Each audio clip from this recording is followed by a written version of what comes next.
നിന്നെത്തി വല്ലഭനാം ദൈവത്തെ പോ കാനാവിൽ ചെയ്താശ്ചര്യം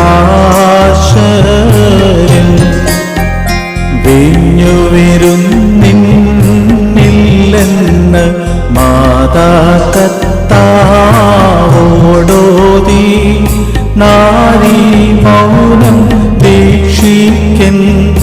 നേരം വന്നിട്ടില്ലെന്നാ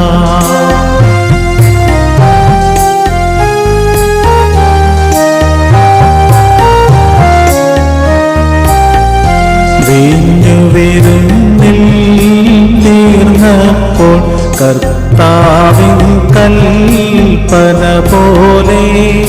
ഭൃത്യന്മാർക്കൽ പാത്രങ്ങൾ വെള്ളത്താൽ പൂരിപ്പിച്ചു സ്രഷ്ടാവാം വീഞ്ഞൻ വെള്ളം വീഞ്ഞാക്കി തോഷിപ്പിച്ചു സർവന്മാരും കർത്താവിൻ സൗജന്യ